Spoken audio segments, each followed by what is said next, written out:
I'm Joanne Quinones. I'm a proud member of Prep for Prep Contingent 4.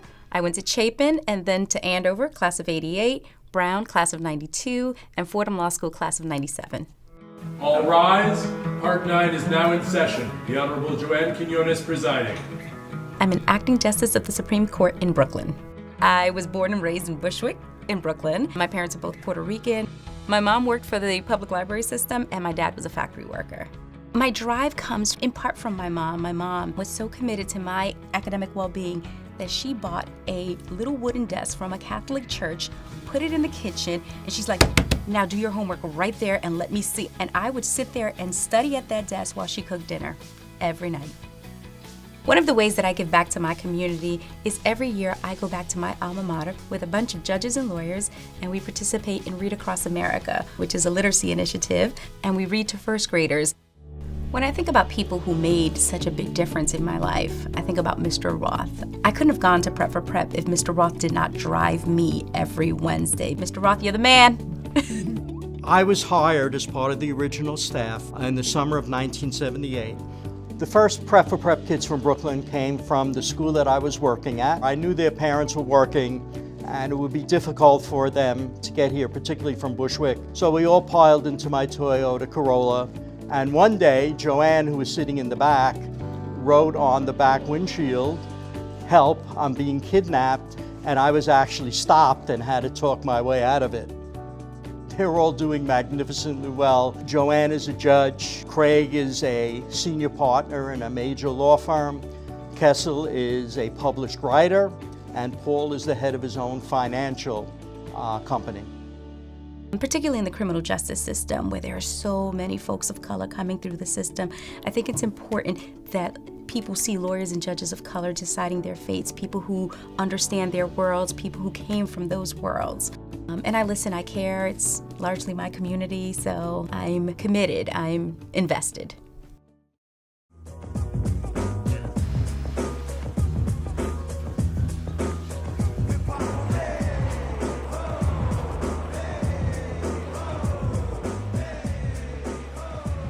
I'm Jemina Bernard. I'm Prep for Prep Contingent 9, Trinity 93, Yale 97, Columbia Business School 2001.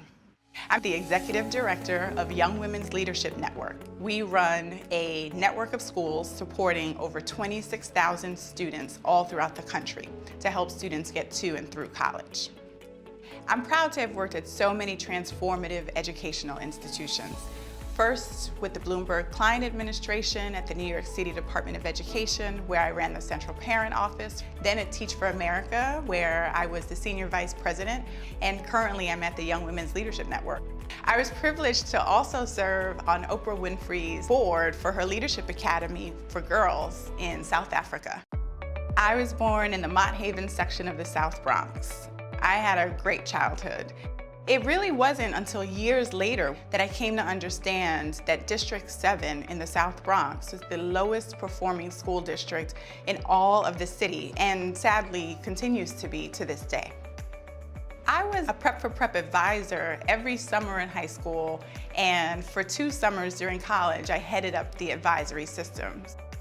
One prep alum who really sticks out to me is Brenda Daniels. Because of the connections we made when I was head of the advisory system, she's reached out to me a few times for advice as she's navigated the world of being a leader in the education space.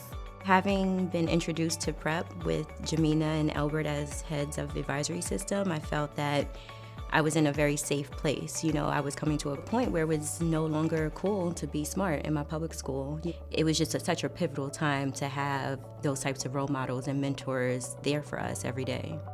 One time, my friend and I had to go to speak with Jemina because we were being unkind. And I never had to go speak with her again. Given where I was born in the South Bronx in the 70s, frankly, just graduating from high school would have been a success story. And so when I think about Prep for Prep and being able to flip the script for people on what is possible for Black and brown young people growing up in low-income communities, I truly believe education is the game changer.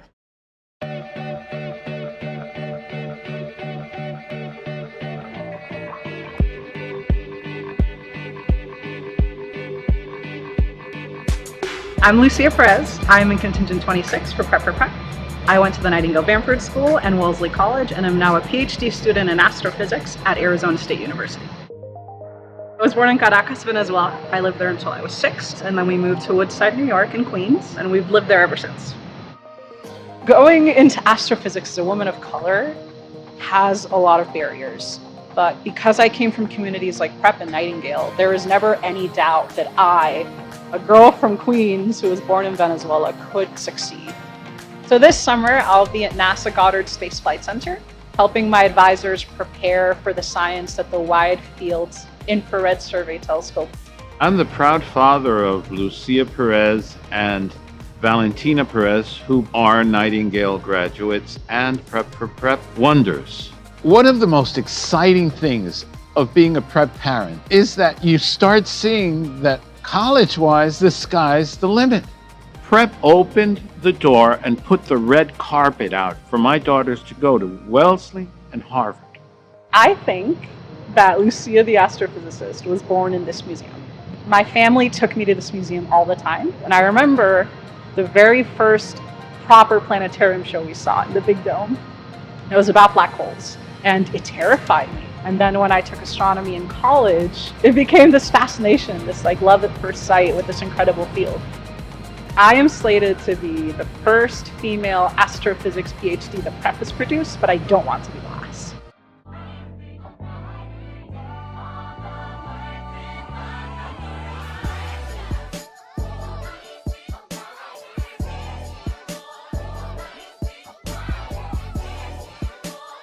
My name is Victor Hunt, and I'm Prep 9 Contingent 23, Exeter class of 2014, and graduating Yale this May. During my freshman year at Yale, I knew I wanted to start a real estate startup, and Prep knew that too. They put me in a position to work at places like Willkie Farr, Deutsche Bank, Google, Dune Real Estate Partners, and Bloomberg, and all of these things shaped my ability to actually form this company. Paragon is an online marketplace that connects buildings with contractors for maintenance and repair projects. The results so far have been phenomenal. We've saved 38 buildings over $750,000 in less than 3 months, and we've continued working with these buildings. They've signed up as paying customers. Things are always busy, but this past semester was especially intense. I was taking 6 classes while running my company and traveling every week to a city to pitch. I've seen how procurement inefficiencies have cost buildings millions of dollars and thousands of man-hours. I grew up here in Queens, New York with 3 younger siblings and my mother. At one point, my mother, she was going through domestic violence issues and as a result suffered traumatic brain injury, and this led to a drug addiction. Eventually, my grandmother took us in, and one of my aunts adopted my younger siblings when I went off to Exeter.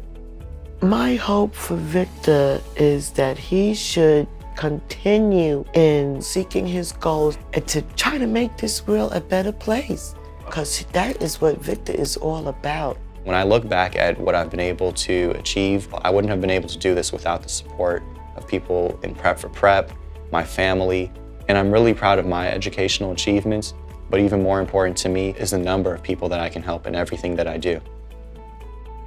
It's amazing to think that Prep has been breaking barriers for 40 years, and a bunch of us who started off as 12-year-old nerds are now game changers in media and finance and education and technology. I feel so privileged to be part of the broader network of alums.